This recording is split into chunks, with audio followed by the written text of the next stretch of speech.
It began not with thunder, but with a whisper, the kind that does not come from outside, but rises like light through the spine of silence. I had been searching for God in every language that humans have carved into the air, in temples and books, in prayers recited with trembling lips, in philosophies that promise to map the invisible. Yet one night, between waking and sleep, a still voice breathed inside me, not loud, but absolute. I am. For a moment, I thought it was my own thought echoing back. Just two simple words, ancient as breath itself. But the vibration that followed was not personal. It was vast, warm, alive. It filled the room as if the air had recognized itself.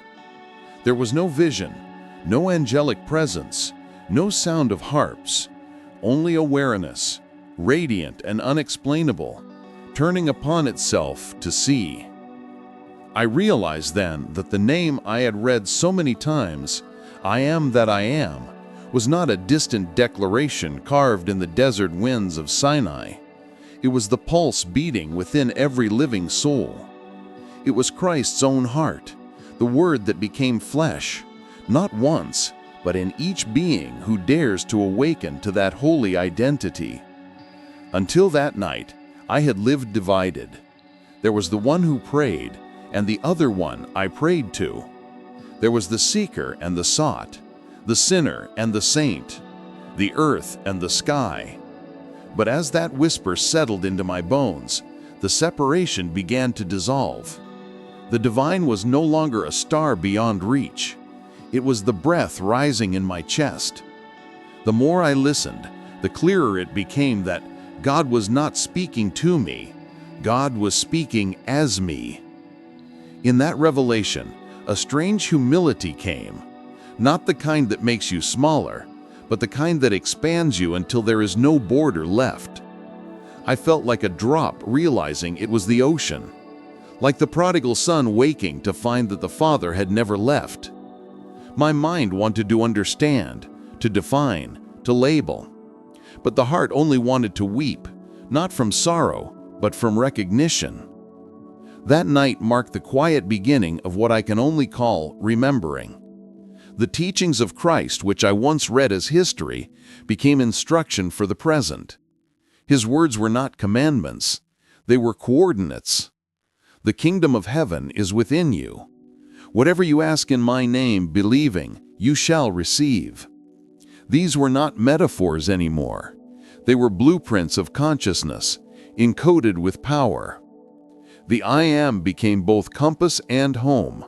And every time I said those words with awareness, I am peace, I am whole, I am loved, the universe rearranged itself around that tone. The same vibration that called galaxies into existence began to weave my life with quiet precision. Since then, I have learned that awakening is not an event, it is a tender unfolding. The Christ within does not burst into existence like lightning, he rises like dawn. Some mornings he appears in forgiveness, when I choose to bless instead of judge. Other times, he comes in the stillness between thoughts, reminding me that silence itself is prayer. The more I live with this awareness, the more the world feels less like a battlefield and more like a classroom of light. Every encounter, gentle or painful, becomes a reflection of the divine dialogue between Creator and creation. The faces I meet are verses of the same scripture, some written in tears, others in laughter. Each one repeats in its own way the holy syllables, I am. There are days when I forget, days when fear wraps its shadow around my certainty, when the old self rises to reclaim the throne. But even then, the Christ within waits, not with anger, but with infinite patience. The voice does not accuse, it simply asks, "Who do you say that I am?" And in that question lies the invitation to return. I have also come to see that every tradition, every myth, every revelation whispers the same truth in different accents. The Buddhists call it awakening. The mystics call it union. The scientists call it consciousness. Urantia names it the indwelling spirit, the fragment of the Father. Whatever the name, it is one reality wearing many veils. The center is always the same, a living presence that dreams through us, breathes through us, creates through us, and loves through us. When we speak the name consciously, when we say, "I am," and follow it with truth instead of fear, we participate in the divine act of creation. The mind may resist, but the heart knows. The heart has always known, for in every human being sleeps the Christ, not as a distant Savior, but as the original awareness of being, the eternal witness that watches all dreams and calls them good. And so I write these words not as a teacher, but as one remembering with you.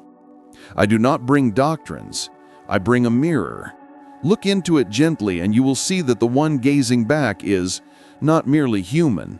It is the luminous echo of God discovering himself again and again through form. If these words reached you, it means you too have felt the veil tremble. Tell me your name, where in this vast dream you are listening from, and what mysteries you long for us to explore together. Let's awaken, one dream, one I am, at a time. In the beginning, there was only awareness, a silent sea without form, breathing within itself. And then, from that stillness, a sound rose, not of air, not of space, but of being itself, uttering its own name. I am that I am. Those words, spoken to Moses through the flame that burned without consuming, were not a statement about a distant deity. They were the awakening of consciousness declaring itself. It was the universe recognizing that it existed. Every act of creation begins there, not with motion, but with a thought aware of itself. Before galaxies spun, before suns ignited, before man could name the stars, the word pulsed in the depths of silence. I am. It was not a sound carried through the air, but a vibration that rippled through eternity. The ancients called it the Logos, the living word that both conceives and sustains all things. John would later write, "In the beginning was the Word, and the Word was with God, and the Word was God." These are not poetic metaphors, they are maps of being. The Word is not language, it is awareness vibrating in self-recognition. It is the divine sound that sustains atoms, that hums beneath the pulse of your veins. Every whisper, every heartbeat, every sunrise repeats it endlessly. I am.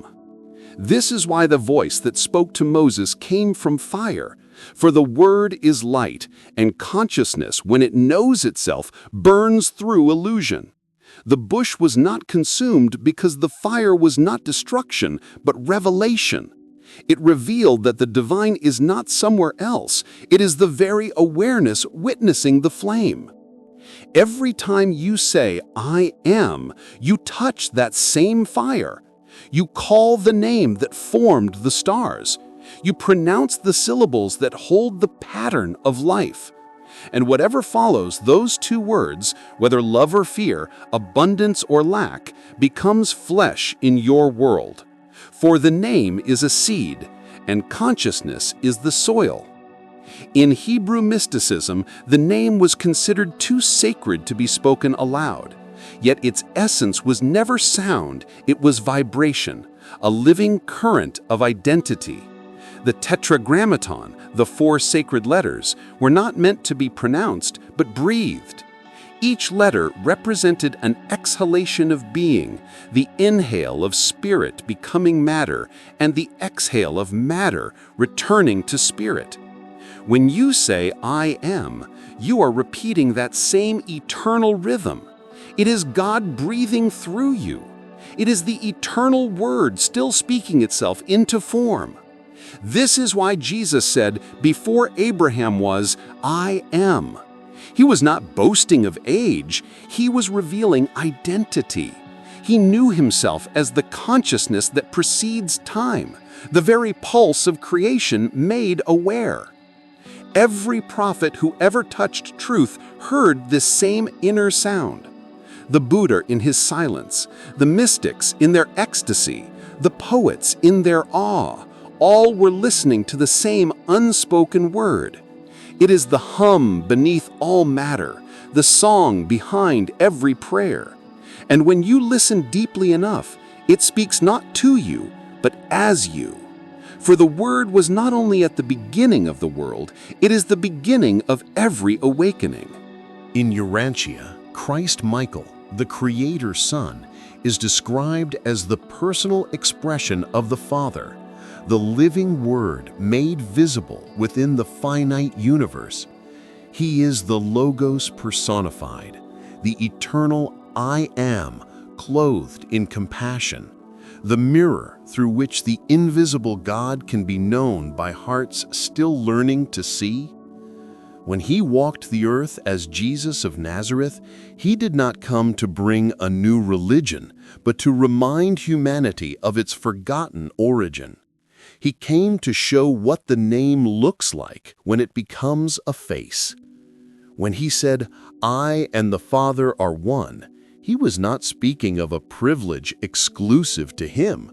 He was declaring a truth latent in every soul, that each being is a spark of the same eternal fire. Christ's message was simple and subversive. You are not separate from God.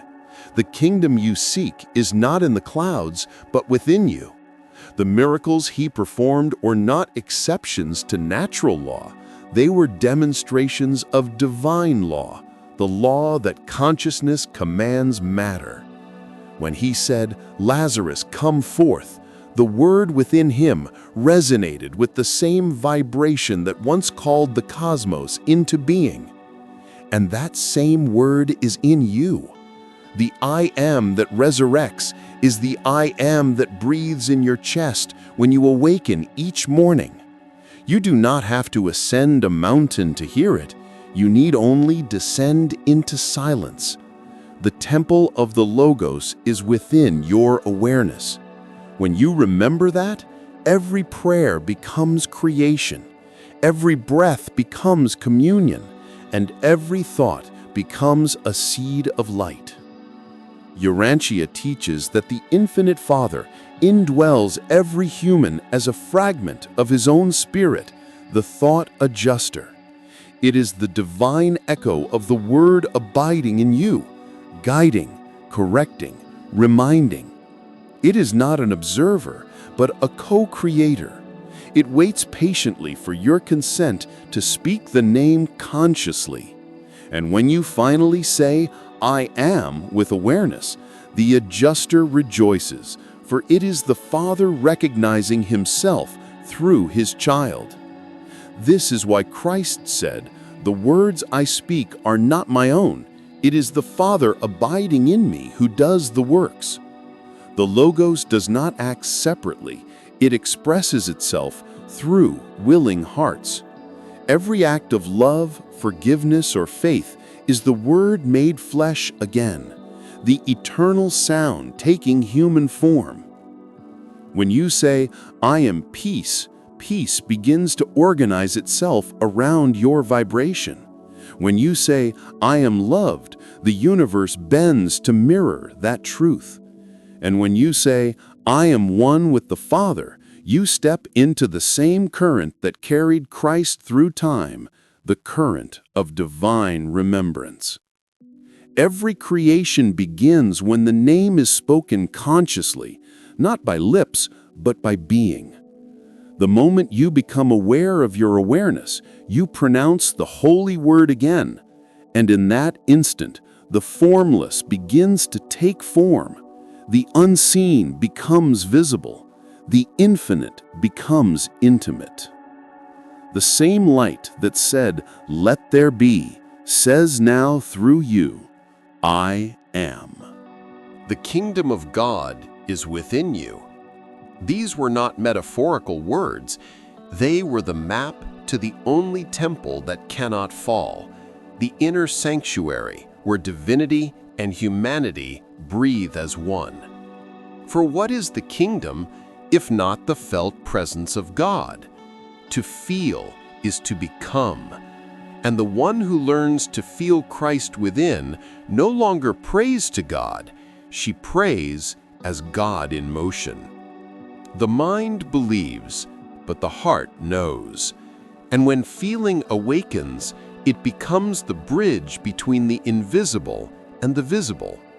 In the silence of true feeling, ideas stop being concepts and become currents of reality. You no longer repeat that you are loved. You feel love humming through your very cells. You no longer hope for peace.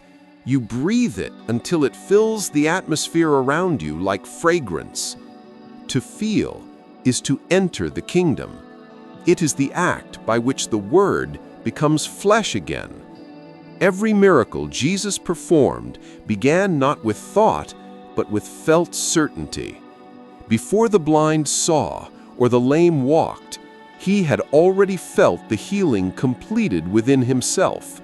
He lived from the end, clothed in the vibration of fulfillment, and the outer world obediently mirrored his inner state.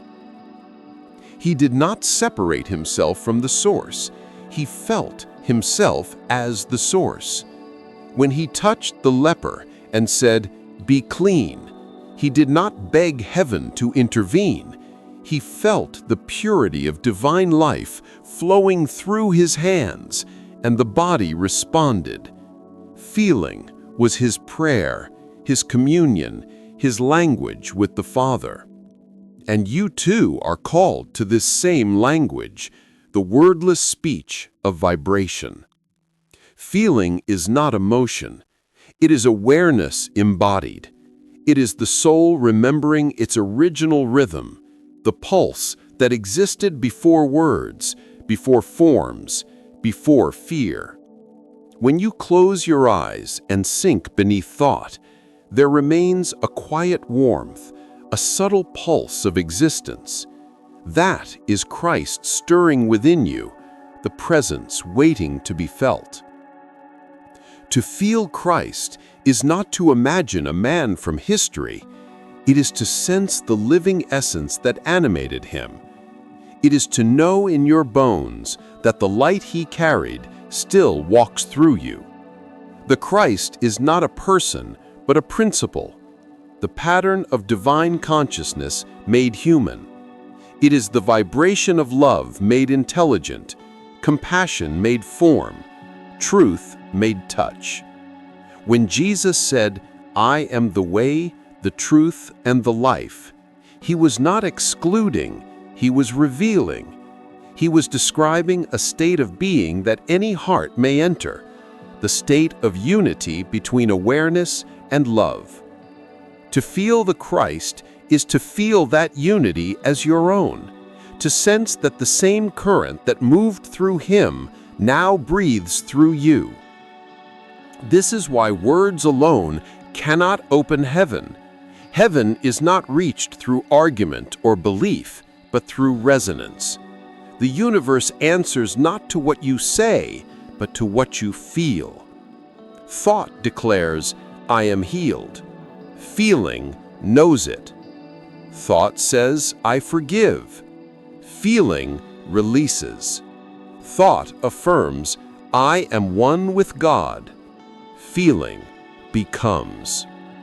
The Christ cannot be understood, he can only be felt. And the instant you feel him, something in you shifts irrevocably.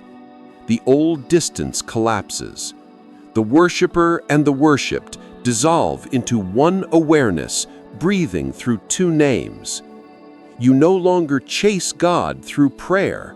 You discover that prayer itself was God chasing you through the corridors of your own heart. This is why the Urantia revelation calls Christ Michael the personal face of the infinite Father. Feeling Him is feeling the source in motion, the eternal God learning compassion through time, tenderness through form. Each tear, each act of mercy, each quiet moment of faith is the infinite experiencing itself as you. And when you feel this truth, even for a breath, the world changes texture. The ordinary becomes luminous. The air feels alive, as though every atom listens. This is the beginning of Christ consciousness, not an idea, but a sensitivity. To feel the Christ is to become porous to the divine, to allow the infinite to breathe through the finite without resistance. It is to live as a doorway between worlds, the invisible made visible through your heart. If the mind believes, the heart creates. And feeling is the instrument by which the heart sings the universe into harmony. Every teaching, every revelation, every sacred text ultimately converges here, on the altar of feeling. Thought points to truth, but only feeling walks through the door. So how do we feel the Christ? How do we awaken that inner current when the noise of the world seems louder than the whisper of the divine? The way is not through effort, but through surrender, through the quiet practice of presence, the breath of presence. Close your eyes and breathe, not to control, but to remember. The breath is the bridge between spirit and matter, the same breath that animated Adam, the same breath Christ released upon his disciples when he said, "Receive the Holy Spirit." With each inhalation, feel the infinite drawing into you. With each exhalation, feel yourself dissolving into the infinite. This rhythm is the pulse of God made audible. When you breathe consciously, you are aligning your little I am with the great I am that I am. Imaginative compassion. Now see with the eyes of Christ. Let your imagination become a vessel of love. Picture the one you fear, the one you resent, the one you have not forgiven, standing before you bathed in light. Feel love radiating toward them, not as duty, but as recognition. In that moment, you are doing what Christ did upon the cross, transforming pain into blessing. This is not fantasy, it is creative reality. What you imagine with love, the universe must reflect. Faith through the senses. Finally, let feeling become your prayer. When you say, "I am healed," feel health as texture, as temperature, as weight. Feel the aliveness moving in your hands, the ease in your breath, the clarity in your thoughts. When you affirm, "I am free," feel the spaciousness in your chest, the still joy of release. This is what Neville called living in the end, the art of letting feeling become the body of faith. For faith is not blind belief, it is felt knowing. When Thomas touched the wounds of the risen Christ, it was not to verify, it was to feel. And Christ said, "Blessed are those who have not seen and yet have believed." That blessing is for those who have felt without needing proof. Urantia calls this the living experience of the inner spirit. To feel Christ is to commune with that indwelling presence, to let it translate divine intention into human experience. Feeling is the language the adjuster speaks. And when you feel peace, love, or power rising without cause, it is not emotion, it is communion. It is the whisper of eternity saying, "I am here." The true mystic is not the one who withdraws from the world, but the one who feels God within the world, in the wind, in the stranger's eyes, in the rhythm of the heart. She does not escape life to find the divine. She feels the divine breathing through life itself. So when you close this book, do not chase ideas, feel instead.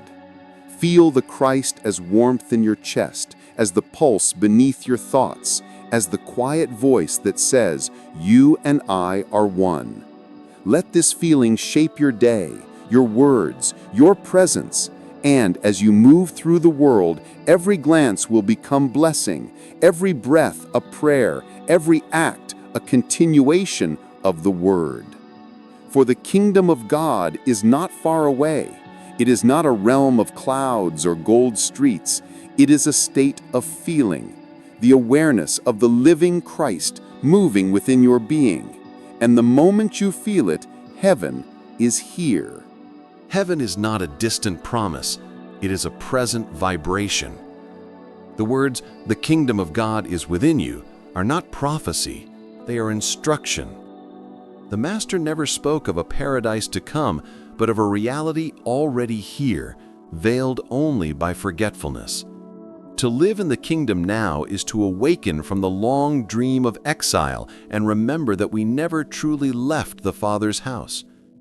The parable of the prodigal son is not the story of a sinner redeemed. It is the story of consciousness rediscovering its source. The younger son, restless and ambitious, asks for his inheritance, the power to imagine, to create, to explore life as a separate being. And so he departs, descending into the far country of illusion, where he wastes his divine inheritance in sensory indulgence and fear. This is not a fall from grace, but a descent into experience, the necessary journey of the soul that must forget in order to remember deeply. When he awakens among the swine, hungry and hollow, it is not punishment, but realization. How many of my Father's servants have bread enough and to spare, and I perish with hunger?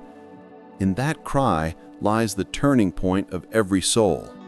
The hunger is not for food, but for remembrance, the longing to feel again the wholeness of being.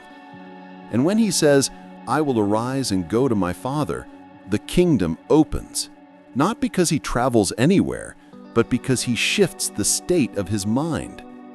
The journey home is the journey within. The Father's house was never lost, only the Son's perception was. And the moment he assumes within himself that he is again worthy of the Father's embrace, the Father runs to meet him, for the divine always moves toward the awakened. To live in the kingdom now is to live as that returning son who realizes he never truly left. It is to end the cycle of begging and begin the rhythm of being. You do not wait for a miracle, you live from it. You do not pray for heaven, you breathe as it. You cease to plead for what is already yours and instead walk in the consciousness of the gift fulfilled. This is what Christ meant when he said, "Whatever you ask in prayer, believe that you have received it, and it will be yours." The tense reveals the secret. Believe that you have received. Faith is not hope projected into the future, it is realization claimed in the present. The kingdom does not come with observation. It is a state of awareness, a condition of consciousness so luminous that every shadow dissolves in its presence. In this kingdom, time ceases to rule. There is no waiting, no delay, no separation between desire and manifestation. To live in the kingdom now is to live from the end, as Neville taught, not wishing, but being. It is to inhabit the consciousness of completion, to wear the feeling of fulfillment like a second skin. You are not striving toward abundance. You are abundance remembering itself. You are not seeking love. You are love becoming aware. This shift from seeking to being is the great reversal of the soul. It is repentance in its truest meaning, metanoia, a change of mind. The kingdom is not entered by merit or ritual, but by resonance. It appears the instant you feel as God feels, complete, whole, unafraid. The moment you dare to say, "All that the Father has is mine," and mean it, heaven unfolds where you stand. Christ's miracles were not intrusions of the supernatural, but revelations of the natural law of the kingdom. He lived in a state where the infinite and the finite were one continuous breath. When he said, "Your faith has made you whole," he was describing the principle of alignment. Reality bends to the consciousness of fulfillment. And so it is with us. When you rise each morning, do not look for signs, assume them. Stand as if heaven were already visible, because it is. The sky above you, the air you breathe, the pulse within your chest, all are forms of the same presence you call God. To live in the kingdom now is to recognize the sacred disguised as the ordinary, to see eternity glimmering through the fabric of time.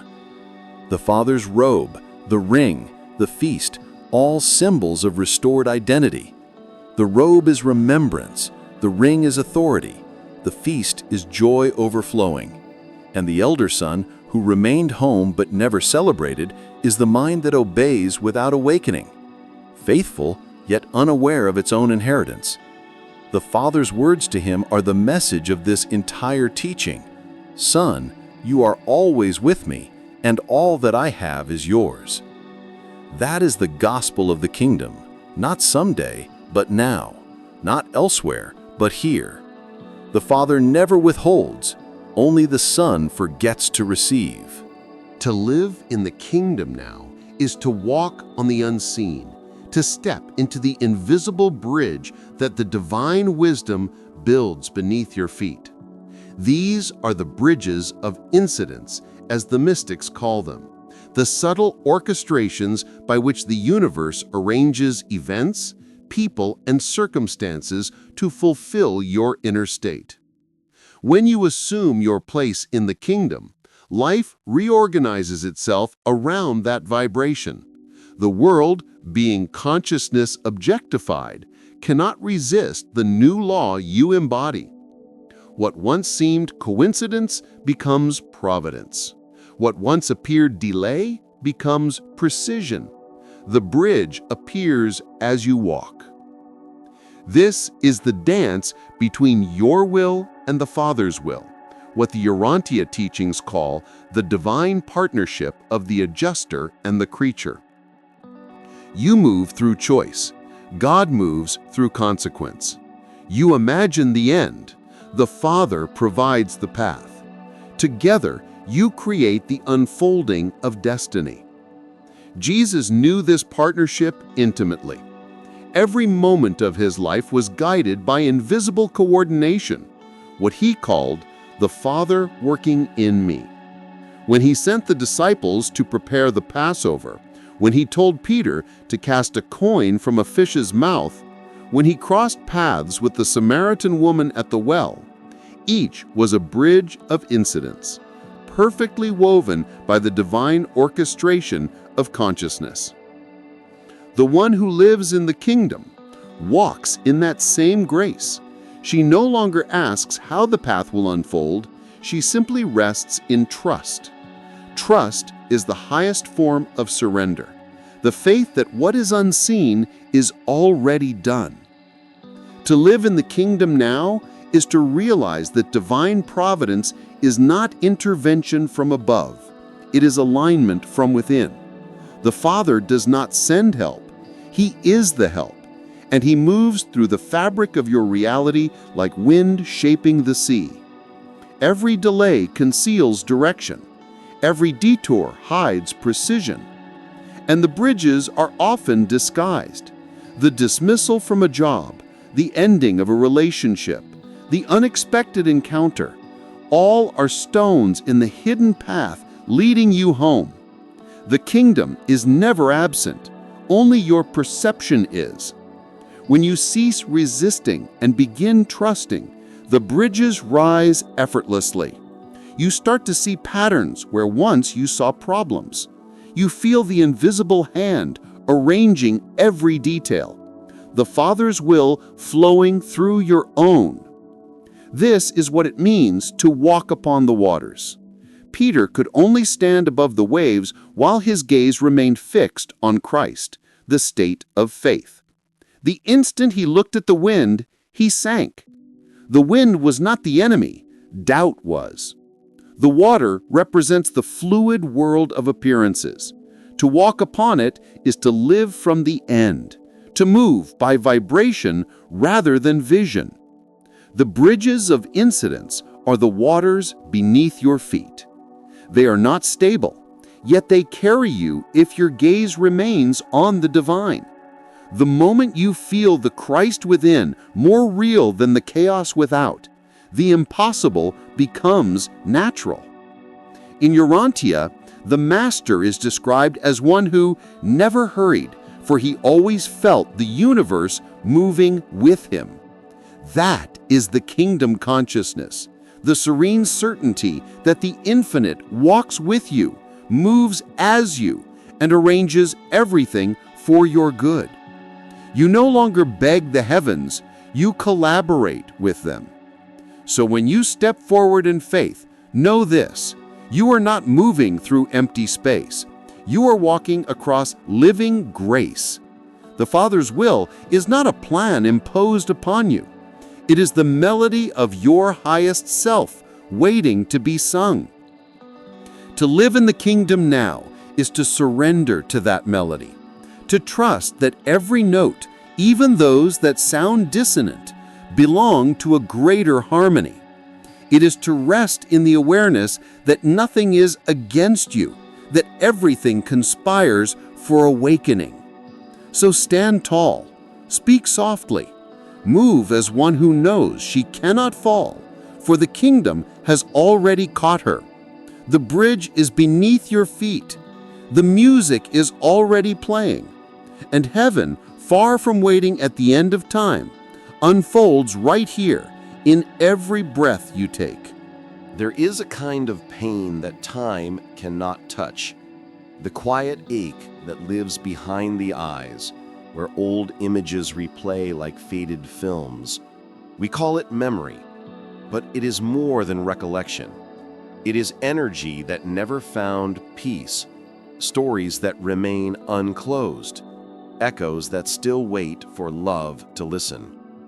Christ's greatest miracles were not the ones that moved mountains or restored sight, but those that healed memory, the inner landscapes where shame, guilt, and regret still whisper. "Neither do I condemn you," he said to the woman, trembling before the stones. "Go and sin no more." In that single sentence, he performed the most radical act of all. He dissolved her past. Forgiveness, in its divine essence, is not permission, it is transformation. It is the rewriting of history through the vibration of love. When he said go, he was not dismissing her. He was liberating her from identification with the old self. And when he said sin no more, he was not demanding perfection. He was inviting her to remember who she really was before the wound, before the label, before the fear. To forgive is to remember differently. It is to look upon the same scene through the eyes of Christ consciousness and see not guilt, but growth, not punishment, but purpose. This is the healing of memory, the alchemy by which pain becomes wisdom and the past becomes prayer. Each of us carries our own gallery of memories, moments we wished had unfolded differently, words we wish we hadn't said, faces we long to see again. These memories, left unhealed, become weights on the soul, pulling us back into old vibrations. Yet when they are touched by love, they transfigure. The same image that once caused sorrow can become a gateway to grace. Christ never denied the existence of the past, but he refused to let it define the present. He did not erase people's stories, he reinterpreted them. The adulteress was not labeled sinner, but daughter. The thief on the cross was not condemned, but promised paradise. The possessed were not judged, but released. To see through his eyes, is to know that no life is irredeemable, no memory beyond resurrection. The Urantia revelation describes this as divine mercy at work through time. It teaches that the Father's love does not merely forgive, it restores. It redeems the wasted fragments of experience and reorders them into beauty. Nothing real is ever lost, only repurposed in the larger story of soul evolution. So how does memory heal? It heals when we stop reliving it as victims and begin revisiting it as witnesses. The event remains, but the meaning changes. You no longer ask, why did this happen to me? But what was life showing me? You move from judgment to comprehension, from pain to participation. The woman forgiven that day left not only cleansed, but new. She walked into a different vibration. The stones that never struck her became symbols of the world's inability to destroy what love has already claimed. That is the essence of all healing, the remembrance that love is the final author of every story. Each memory longs for that same redemption. Every unhealed image is a scene waiting for Christ to enter it. And when you let His presence step into your recollection, not as dogma, but as light, the movie changes. You see compassion where you once saw cruelty. You see ignorance where you once saw evil. You see your younger self not as broken, but as learning. Forgiveness is not forgetting. It is remembering without poison. It is looking at your past and feeling peace instead of pain. And the one who forgives completely becomes untouchable by history. The chains of time break, and the soul breathes freely again. When Christ said, "Go and sin no more," He was not closing a scene. He was opening eternity. Healing memory begins not with thought, but with presence. It is not an intellectual revision of the past, but an emotional transfiguration of vibration. The mind recalls, the heart recreates. And when the heart calls the light of Christ into a memory, time bends. The past begins to answer to the present. You can practice this alchemy of remembrance through 3 gentle movements: revisiting, re-seeing, and releasing. Revisiting. Find a quiet place and breathe deeply. Allow an old memory to rise, not one chosen by logic, but one that asks to be seen. Don't resist it. Let it appear as it is, with all its feelings and images. See the scene unfolding before you. You are not trapped inside it. You are the witness of it. You are the awareness in which it appears. Re-seeing. Now invite the Christ within to enter that moment. Imagine His light filling the scene, soft, radiant, without judgment. Let it touch every person present, including yourself. See His eyes meeting yours with the same infinite compassion He gave to those He healed. Ask silently, what was I meant to learn here? What love was hidden beneath this pain? Listen not for words, but for feeling. A warmth will rise. It may come as tears, as calm, as clarity. That warmth is the rewriting, the divine edit of your soul's story. Releasing. Now breathe out, and with that breath release all identification with the old self who suffered. See that part of you dissolving into light. Let the Christ carry it. As you exhale, whisper, I am not that story anymore. I am the light that watched it unfold. In Urantian terms, this is atonement in experience, the moment when the soul's understanding fuses with the adjuster's perspective. The memory remains as data, but its emotional charge is gone. The event no longer binds you, it teaches you. The pain becomes prophecy, a signpost of your growth. Active compassion completes the process. The energy once tied to old wounds now flows outward as service. The healed heart naturally becomes healer. When you forgive your father, you become a gentler parent. When you bless your betrayer, you set lovers free. When you accept your past, you stop projecting it onto others. This is why Christ commanded not passive goodness, but active mercy. Love your enemies, bless those who curse you. Why? Because every soul you bless is an unhealed fragment of your own memory. In blessing them, you redeem yourself. Memory transfigured becomes light, and that light expands until it fills every corridor of your being. The once dark rooms of regret now glow like sanctuaries. The ghosts of shame turn into teachers. The cross itself, once the symbol of suffering, becomes the bridge of resurrection. Christ's light does not erase your past, it reinterprets it. The same moments that once defined your sorrow now tell the story of awakening. You begin to thank the pain for bringing you home. You see how every heartbreak carved space for love to dwell. You realize that nothing was wasted because the Father's hand was writing even in your shadows. And that realization that all was love in disguise is salvation itself. It is the end of conflict, the return to innocence, the peace that passes understanding. Forgiveness, then, is not a moral duty, it is spiritual hygiene. It is how the soul breathes, and each act of forgiveness, whether toward another or oneself, is another heartbeat of Christ awakening within you. So tonight, before you sleep, take one memory that still hurts and let love walk into it. Watch it dissolve like ink in light. Feel the peace spread through your chest. That is Christ's whisper saying, "Go and sin no more." Not because you have been judged, but because you have been freed. Every word you think is a seed.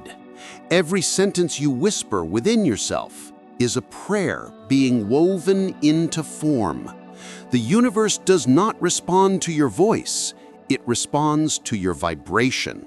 And your vibration is born from what you say when no one is listening. Christ said, when you pray, do not use vain repetitions as the heathen do, for your Father knows what you need before you ask. Yet he also said, ask, and it shall be given. How can both be true? Because prayer is not information for God, it is alignment for the soul. The Father does not need your words, he moves through them. He hears the tone behind the speech, the feeling beneath the thought. This is why true prayer never ends. It is not a ritual at dawn or a formula at night. It is continuous inner speech, the ceaseless dialogue between your human awareness and the divine awareness living within you.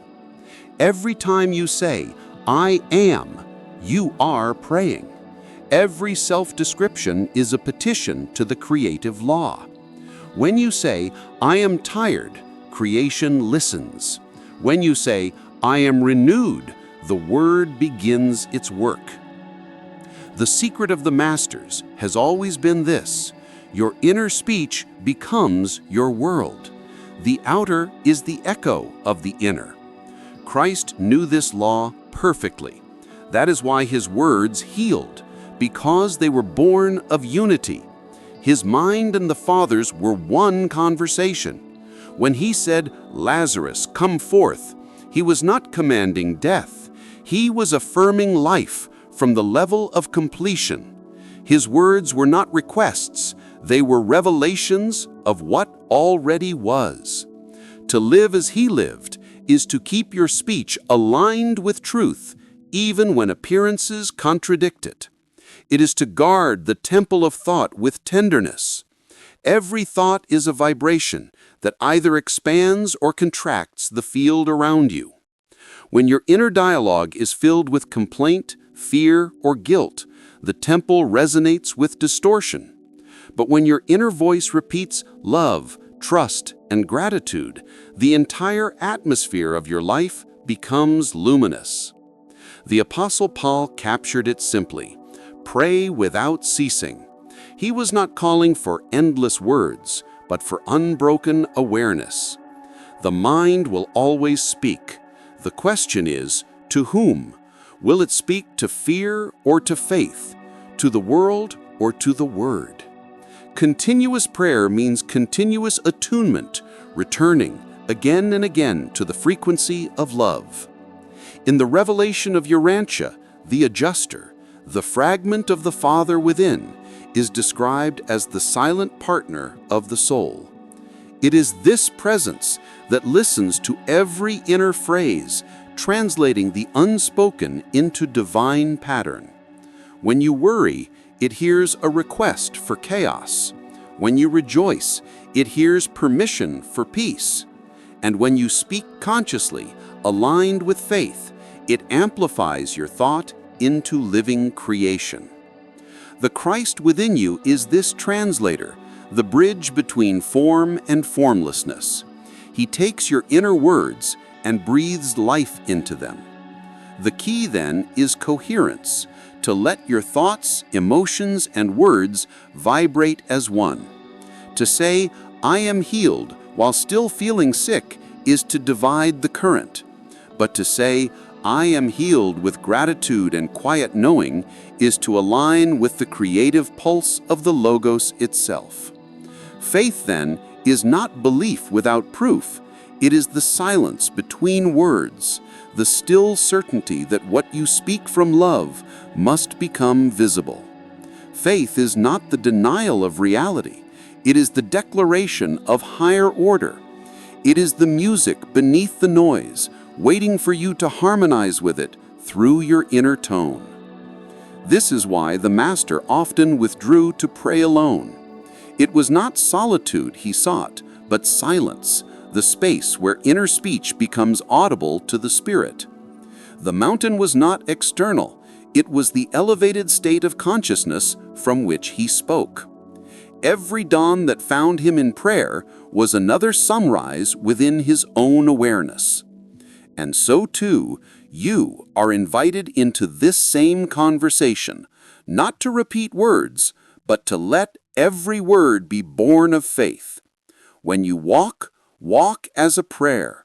When you speak, speak as if heaven listens, because it does. The universe is your mirror, and God responds to what you say in secret. Christ taught the sacred paradox of prayer. Speak inwardly and act as though it were already done. This is the essence of the secret prayer, the conversation held not in temples made of stone, but in the Holy of Holies within the heart. When you pray, he said, enter your room, close the door, and pray to your Father who is in secret, and your Father who sees in secret will reward you openly.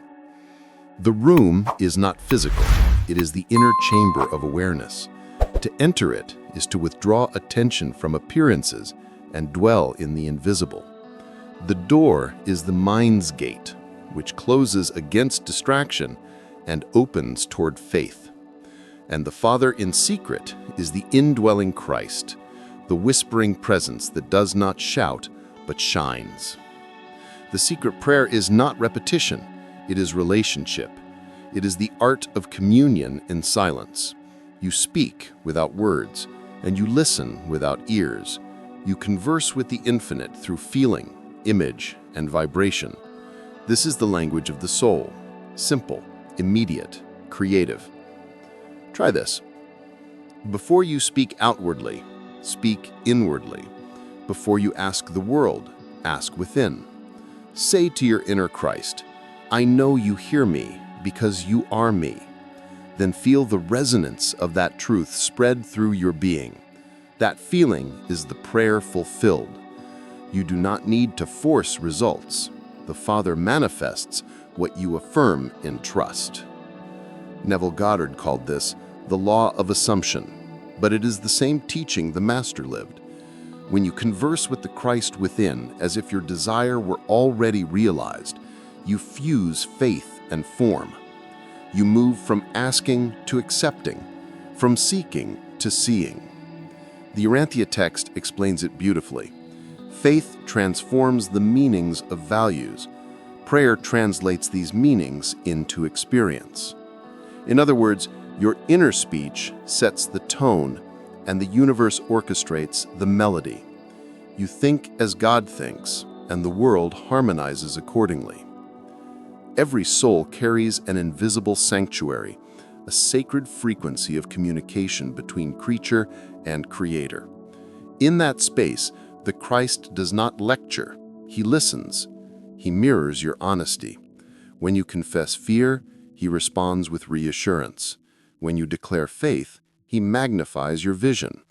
This is not superstition, it is energetic law. The universe cannot ignore vibration sustained in love. And so, begin to guard your words like jewels. Speak to yourself as Christ would speak to you, with gentleness, clarity, and power. When you say, I am guided, I am whole, I am loved, you are not describing a wish, you are activating the creative law of being. Heaven hears every whisper, and the adjuster translates every true intention into motion. There is no prayer unanswered, only prayers spoken in dissonance. The Father responds to the tone, not the text. Speak from fear, and you receive the echo of fear. Speak from trust, and trust shapes your reality. The Christ within is the tuner, aligning your vibration to the divine frequency that never stops broadcasting. All is well. When you finally learn to speak inwardly as Christ spoke, outer effort fades. You cease struggling to make things happen. You begin allowing them to unfold. The Word works through you. Miracles become natural. Guidance becomes constant. You walk through the world in silent conversation with the infinite, smiling for no reason, forgiving before you are asked, resting even in uncertainty. And this is the secret reward the Master spoke of: peace. Not the peace of circumstances, but the peace of alignment, the calm of one whose inner speech is one with the divine thought. So tonight, when the noise of the world fades and your thoughts begin to wander, turn inward and whisper, Father, thank you, not because I will receive, but because I already have. Not because I am worthy, but because I am yours. Then listen, not with ears, but with presence. The reply will not come as sound, but as stillness. It will rise from the very center of your being, saying without words, what you whisper to your heart, I manifest in secret. A new commandment I give unto you, that you love one another as I have loved you. When Jesus spoke those words, he was not establishing a moral rule, he was revealing the architecture of the cosmos. Love, he said, is not an emotion we practice, it is the very law by which all things exist. Every particle, every star, every soul, every breath obeys it. The commandments before this were written in stone. This one was written in vibration. It was not carved by hand, but by consciousness. The old laws sought to restrain chaos. The new law transcends it. For where love reigns, law dissolves into harmony. In that moment, the Christ unveiled the formula of creation itself. He did not come to abolish divine order, but to reveal its heart. Behind every law, karmic, physical, spiritual, there is only one principle. Love sustains all equilibrium. Gravity, magnetism, compassion, they are all expressions of one current flowing through everything that lives. To love as I have loved you means to love as the universe loves, without condition, without hierarchy, without fear.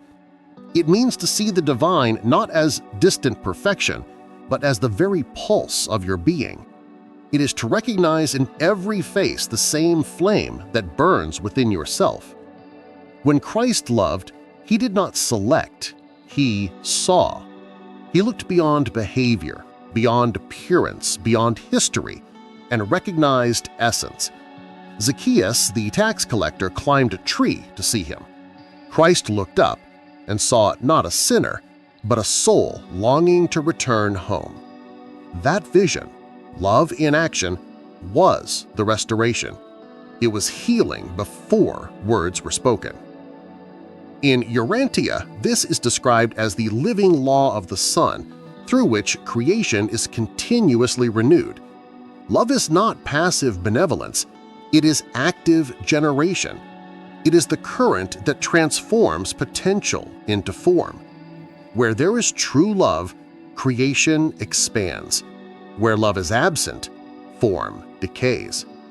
This is why fear divides, judgment fragments, and hatred consumes.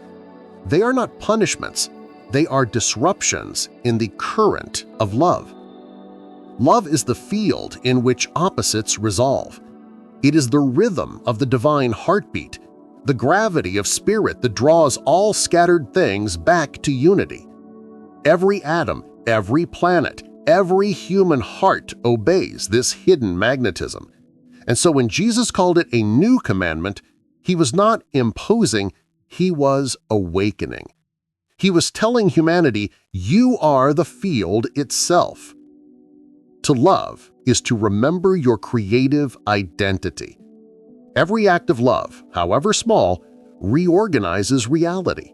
It heals timelines, transforms vibration, restores harmony to the web of life. Love is the divine technology by which universes are built. The stars are not burning merely by fusion, they burn by affection, by the eternal desire of energy to unite.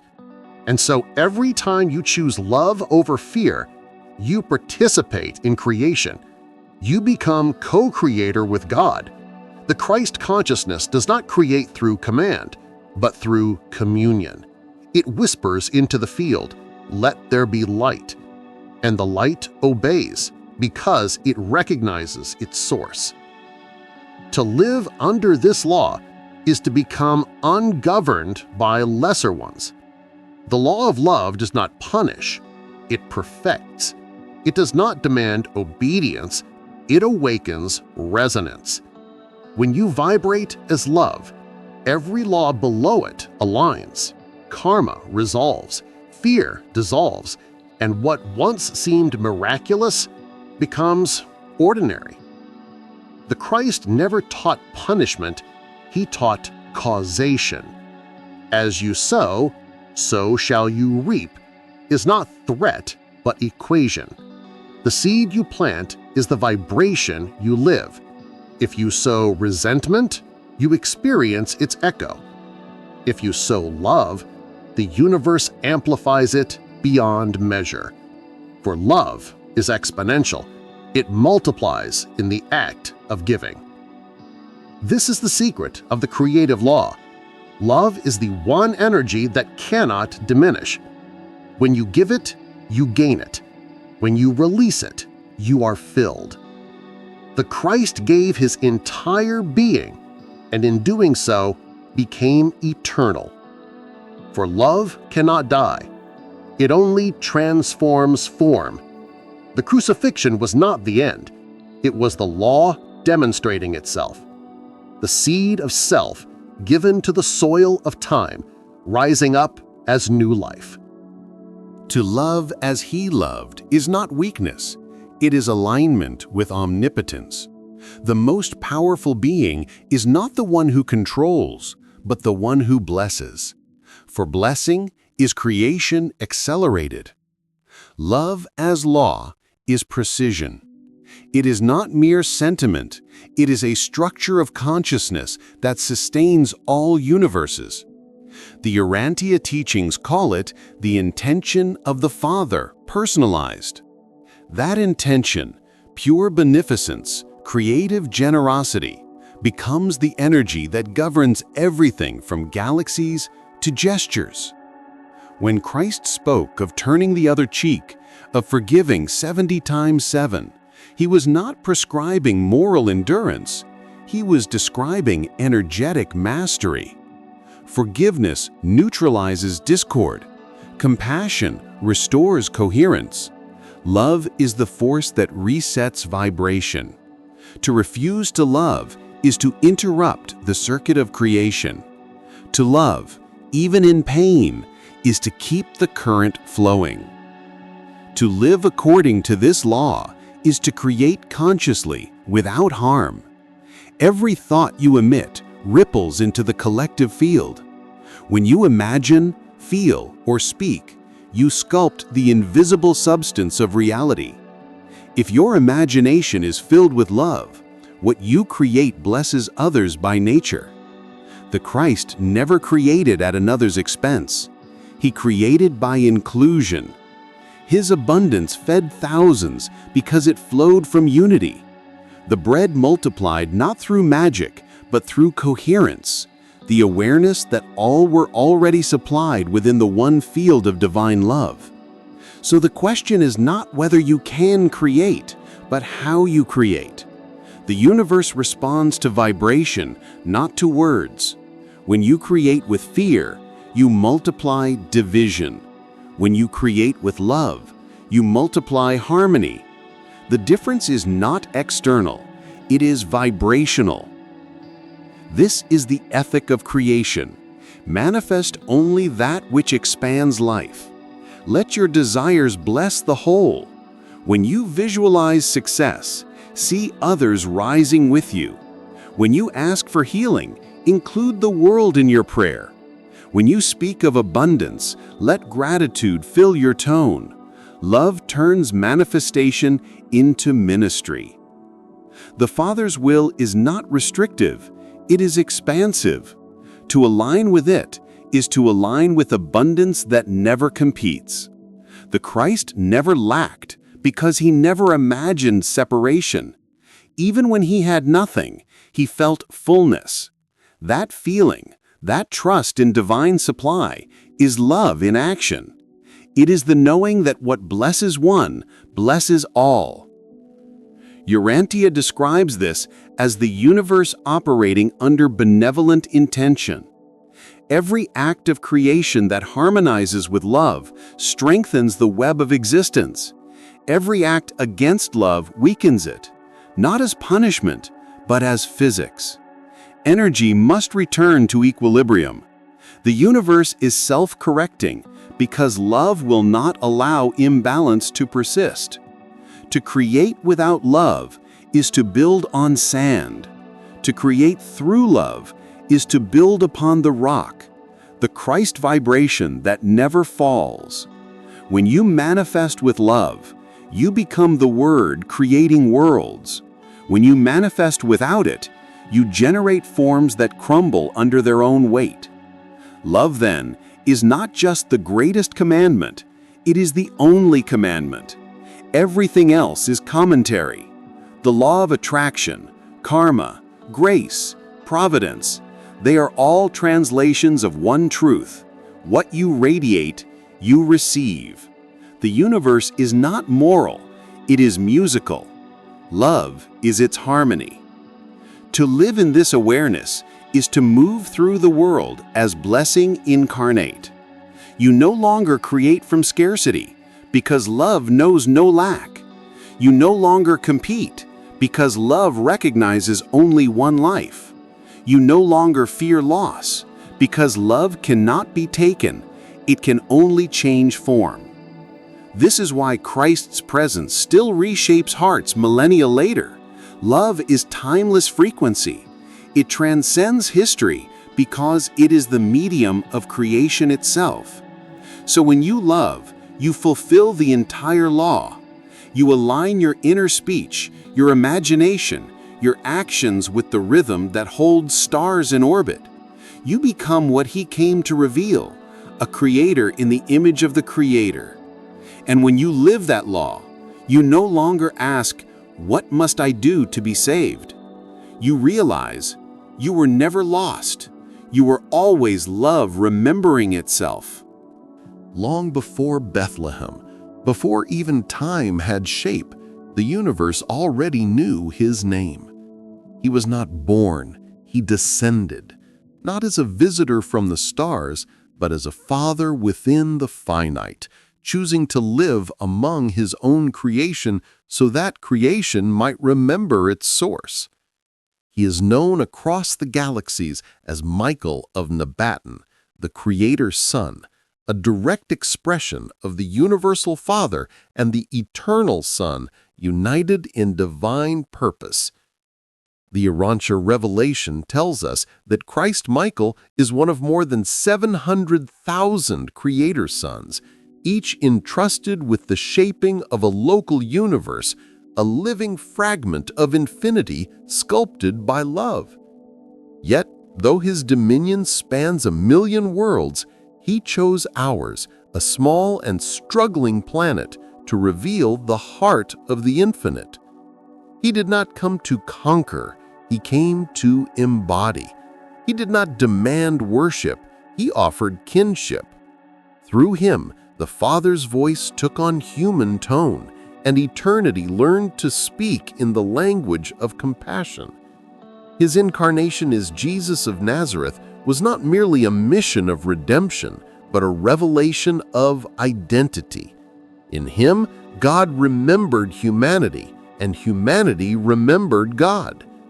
When he walked among us, he was not a stranger from heaven, but the very pattern of sonship, the living proof that divinity and humanity are not separate, but two sides of one being. Every gesture of his life was a cosmic statement. This is what God looks like when he loves through form. To see Christ Michael is to see the infinite Father expressed through personality, love translated into presence. The Urantia text describes him as the personalization of divine sovereignty tempered by mercy. His will was not domination, but cooperation. His law was not decree, but relationship. The galaxies under his care do not orbit by command, they harmonize by affection. His power is tenderness structured into law, gravity infused with grace. And when he chose to live as a mortal, he did not abandon his divinity, he expanded it. He descended not to diminish himself, but to raise matter into meaning. The carpenter's hands that shaped wood once shaped worlds. The eyes that looked upon Galilee once gazed across nebulae. Yet he hid his radiance so that love could meet us at eye level. In doing so, he bridged the unbridgeable. He made the infinite intimate. He revealed that the distance between God and creation was never real. It was only perception. The same energy that spins the stars beats within the human heart. The same intelligence that designed the galaxies whispers as intuition in the soul. To recognize Christ Michael as the cosmic Son is to see creation not as accident, but as artistry. The universe is not a machine, it is a body, and love is its breath. Every world, every creature, every consciousness is a cell within that cosmic organism, each reflecting the DNA of the divine Son. And so, when you hear the words, "You are the light of the world," understand them not as metaphor, but as remembrance. You are quite literally made of the same luminous substance that burns in the heart of the Creator Son. Every soul is a photon of the infinite Son. Every consciousness a mirror of his creative awareness. This is the mystery the Master brought to Urantia, not only that God is our Father, but that we too are creators, lesser lights ignited by the great flame. When Jesus said, "I and the Father are one," he was not speaking only of himself. He was giving voice to the hidden truth of every soul. For if Christ Michael is the personal revelation of the universal Father, then we, his children, are the extensions of that revelation. Each being is a word spoken by the Word, a ray of the same uncreated light refracted into individuality. In the vast design of creation, the Creator Sons act as conduits of the infinite. They take the essence of God and translate it into galaxies, living beings, and evolutionary worlds. But in this translation, something extraordinary occurs. Every creature endowed with spirit becomes a co-author of the divine story. We are not spectators of the universe, we are participants in its unfolding. This is why the Urantia text calls us faith sons and daughters of the living God. We are not adopted into divinity, we are awakening within it.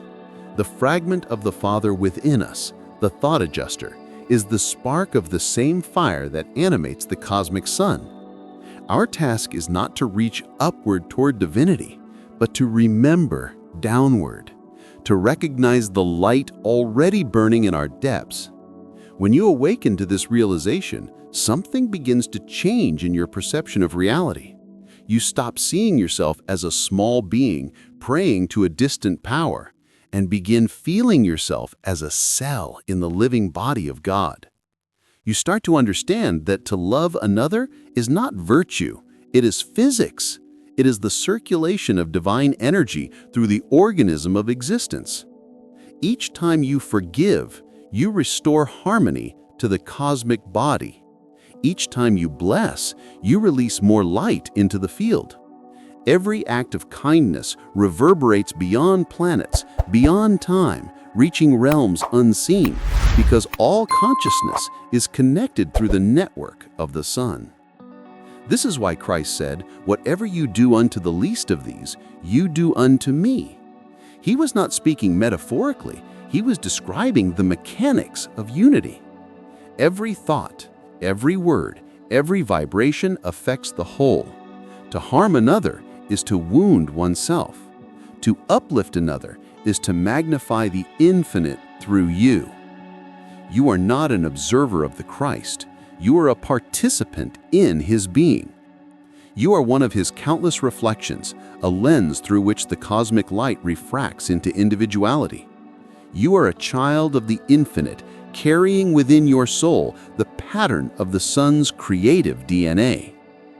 Urantia describes the Creator Sons as the personalization of love and mercy, and by inheritance, we share that same potential.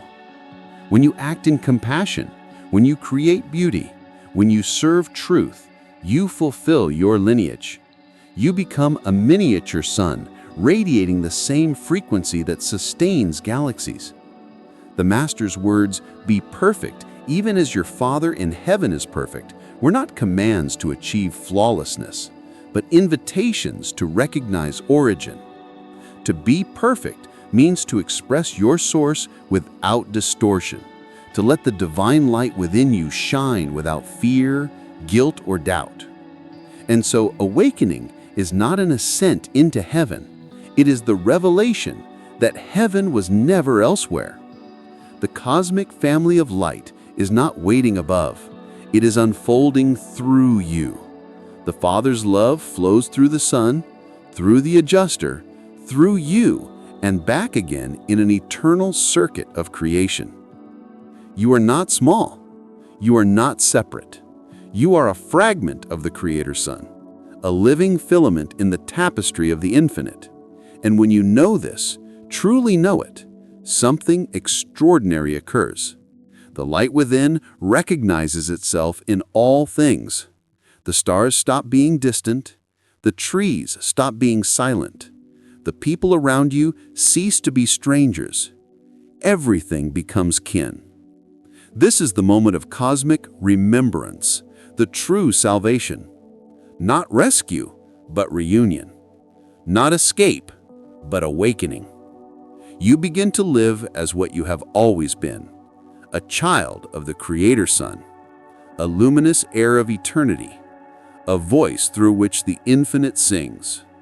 And from that awareness, creation begins again.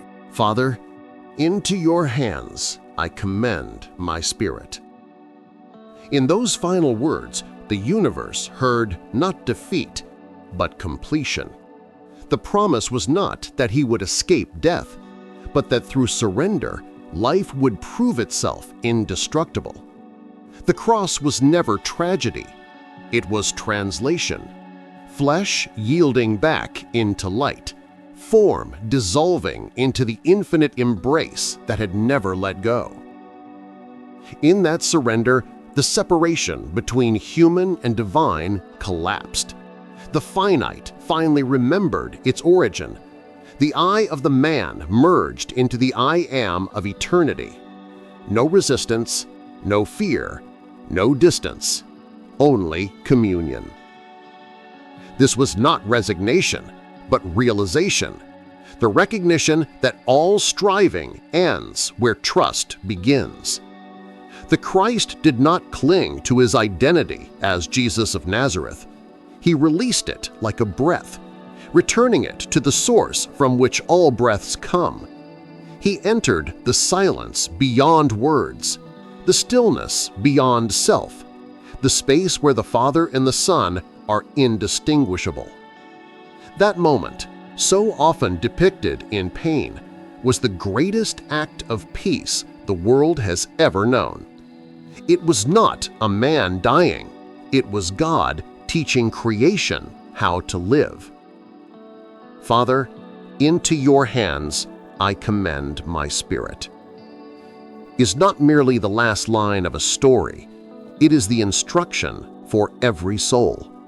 It is the blueprint of resurrection. To commend your spirit is not to abandon life, but to give it back consciously. It is to live in surrender, to let each action, thought, and breath return to the source. The ego says, I must control. The soul says, I release. And in that release, everything aligns. In Urantia, the Master's final surrender is described as the consummation of faith. It was the supreme act of trust in the Father's character.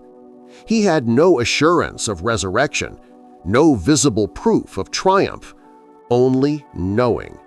Faith so pure that it transcended knowledge.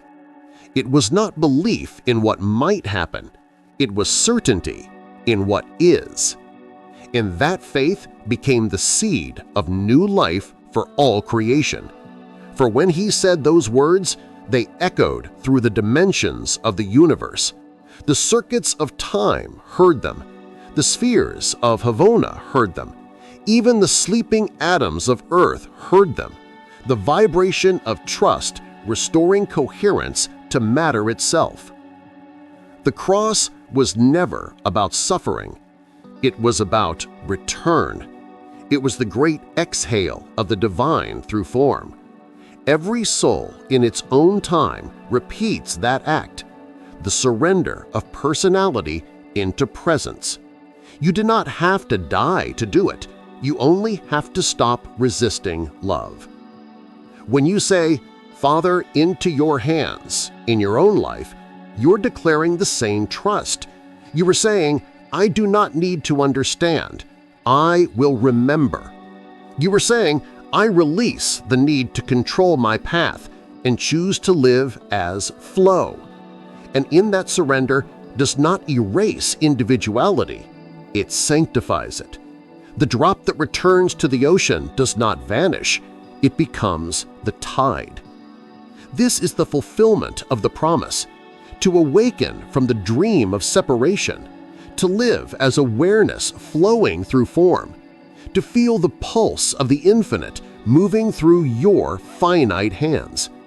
You do not need to reach heaven, you need to let heaven breathe through you. The Christ did not ascend into a distant realm, he rose into all hearts. The resurrection was not relocation, it was radiation. It was love expanding beyond limitation, consciousness transcending its mask. He did not vanish into clouds, he diffused into creation.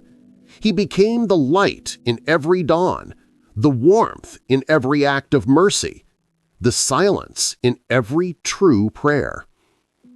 To commend your spirit is to join that light, to let your life become transparent enough for God to shine through. It is to cease defending yourself from love and instead become its expression. When you reach this state, prayer changes shape. It becomes listening rather than asking. Life itself becomes sacrament. Even your smallest tasks, washing, breathing, smiling, become extensions of divine service. You no longer need to seek miracles. You become one. This is the end of seeking and the beginning of being. After the surrender, there is no thunder, only stillness. The heavens do not shout, they breathe. The Christ consciousness does not explode into glory. It ripens quietly within the heart. The life after the promise is not dramatic. It is simple, tender, luminous in its ordinariness. It is not found in visions or revelations, but in the quiet rhythm of a soul finally at rest within itself. The resurrected life is not elsewhere. It is this life, seen through new eyes. Those who live in this awareness no longer chase enlightenment, they radiate it. They speak little, love deeply, and move as though guided by invisible music. They no longer struggle to be spiritual, for spirituality has become as natural as breathing. The true fruit of awakening is simplicity. The Christ lived this simplicity after his resurrection, eating with friends, walking by the sea, speaking softly of peace. He did not ascend immediately because the lesson was not escape, but embodiment. He showed that enlightenment is not withdrawal from the world, but immersion in it with clarity and compassion. To live after the promise is to live in joy, not the fleeting joy of circumstance, but the steady joy of alignment. It is the joy that does not depend on what happens because it flows from what is. It is the joy that looks at a stranger and sees a sibling, that faces uncertainty and feels trust, that holds sorrow and still sings. This joy is not loud. It is serene, contagious, transformative. It does not announce itself, but wherever it walks, suffering softens. The awakened one becomes a quiet blessing, a center of gravity for peace. The Urantia text calls this the life of divine partnership, where the creature no longer seeks direction, but becomes the vessel through which the adjuster lives. The Father's will is no longer a command. It is the natural impulse of love moving through a willing instrument. The awakened soul ceases to separate mine from thine. There is only flow. Thought becomes service. Action becomes worship. Silence becomes communication. Every gesture, however simple, carries eternity within it. In this state, service replaces sacrifice. You give not to prove holiness, but because love overflows. You do not speak of truth, you become its demonstration. The world changes not because you try to fix it, but because your presence alters its vibration. This is the quiet revolution of the Christ within. It does not build temples, it builds atmospheres. It does not gather followers, it awakens mirrors. It does not promise heaven later, it breathes heaven now. When Jesus said, "The kingdom of God does not come with observation," he was describing this life. The kingdom is not spectacle, it is stillness. It does not arrive through signs in the sky, but through shifts in perception. The kingdom breathes where you breathe. It is the light behind your eyelids, the peace between your thoughts, the pulse of love that never stopped. To live in that kingdom is to walk through the world as transparency of the divine. You become less a person and more a presence, not detached, but deeply connected.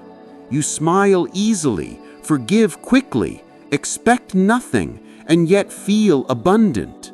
You no longer pray for purpose, you are purpose. And this is the final revelation. The kingdom does not come, it reveals itself. It has always been here, waiting for your eyes to open. It is not built, but recognized. It does not start when you die. It begins when you surrender. So breathe softly. Look around. Everything you see is part of the promise already fulfilled. The hands you hold, the air you share, the heart that beats, all of it whispers the same truth. The kingdom does not come with appearance. It breathes now, in you. I wake before dawn now, not to chase the light, but to listen to it. The silence before the first bird is a kind of prayer. It feels as though creation itself pauses there, breathing, waiting. And in that stillness, I sense him. Not above me, not beyond me, but moving quietly within the rhythm of my own chest. The world has not changed, and yet everything looks different. The cup of water I drink in the morning feels like Holy Communion. The simple act of washing my hands becomes an offering, not because I am trying to make it sacred, but because I finally see that it already is. The ordinary has become the altar.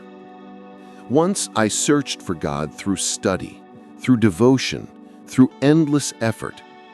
Now I find him in the spaces between things, in the warmth of sunlight over my skin, in the laughter that escapes without planning, in the eyes of strangers who do not know they are mirrors. I no longer seek transcendence, I live it through awareness. Each breath is prayer. Each moment is temple. Each heartbeat is the eternal Amen. There was a time when I divided my life into sacred and secular, meditation and work, devotion and duty. But that wall has crumbled. The same light that glows in the candle before meditation glimmers in the computer screen when I write, in the sound of dishes clinking in the sink, in the hum of traffic on the street. Nothing is profane anymore. The divine has leaked through every crack. When I look back, I see that all the searching, all the striving, all the suffering were never detours. They were doorways. Every heartbreak was a chisel carving away what was not me. Every silence was a lesson in listening. Every unanswered prayer was an invitation to remember that the answer was always presence. Now when I say, I and the Father are one, it no longer feels like a phrase from Scripture. It feels like breathing. It feels like truth too vast for language and too close to name. I do not say it to declare union. I say it to describe awareness. The separation that once seemed so real has dissolved into a soft remembering. There was never a me apart from him. I no longer fear losing what I love because I've learned that love itself cannot be lost. It moves in cycles, appearing, dissolving, returning in new faces, new forms, new days. Every goodbye is a disguised beginning. Every ending is a return. I have stopped asking for signs because everything is one. The rustle of leaves is scripture. The wind on my face is blessing. The pulse in my wrist is proof that creation continues through me. I understand now that awakening does not make you immune to pain. It makes you transparent to it. You still feel the ache of the world, but you no longer confuse it with despair. You let it move through you like rain through soil, knowing it feeds something unseen. Compassion grows where resistance once stood. This is the simplicity of the realized life, not to escape, but to inhabit fully. To love without holding, to give without counting, to live without claiming, to trust that whatever breathes you knows what it's doing. I used to speak to God as if He were elsewhere. Now, I listen. And sometimes in the quiet between thoughts, I feel the answer rise, not in words, but in warmth. It says, "I was never away." I walk slower these days, not because I am tired, but because I no longer rush to arrive. Every step feels like a verse of an unwritten hymn, and the earth beneath my feet hums back in rhythm. The air tastes alive like water from a hidden spring. I realize I am not walking through the world. I am walking through God. There is gratitude for everything now. Gratitude for sunlight, for shadow, for the mystery that wraps itself around both. Gratitude for those who loved me, and for those who didn't, for both were teachers in disguise. Gratitude for the waiting, the long seasons of silence that I once mistook for abandonment, but now recognize as preparation. I no longer pray for strength. I pray for softness, the kind that bends without breaking, that feels deeply without drowning. I pray to remain teachable, to let every dawn rewrite me. And more than anything, I pray to serve, not from obligation, but from overflow. Service is not duty anymore, it is joy. Every kind word is a seed. Every act of attention is ministry. You don't need a title to bless, you only need to see clearly. The Christ now lives not in my imagination, but in my gestures, in the patience that surprises me, in the forgiveness that arises before I think of it, in the love that keeps expanding despite the world's noise. I no longer picture Him beside me, I feel Him as me, the divine pulse moving through human hands. I have learned that to give thanks is to stay awake. Gratitude keeps the door open. It is the way the soul says yes to the unfolding mystery. Every time I whisper, "Thank you," I feel the universe respond, echoing back through every cell. And I, too, thank you. There is a joy in being small, in realizing that the infinite needs no grandeur to express itself. A single kind word can tilt a life toward heaven. A simple act of presence can alter the vibration of a day.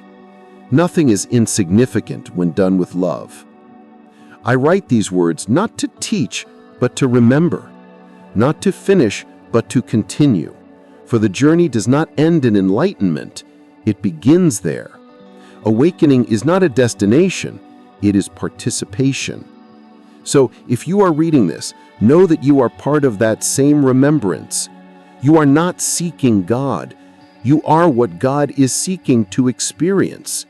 You are not a wanderer in His dream.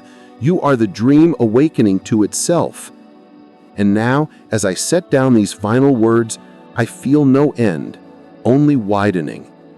The story continues in every heart that dares to love, in every soul that remembers its source. The promise is fulfilled, and yet it keeps fulfilling. The breath goes on. The light never stops. And in this endless silence, I whisper, not as plea, but as knowing. I and the Father are one. And now that you have walked this remembrance, tell me, where in this vast dream are you listening from? Share your light below. Every message is a ripple in the ocean of Christ.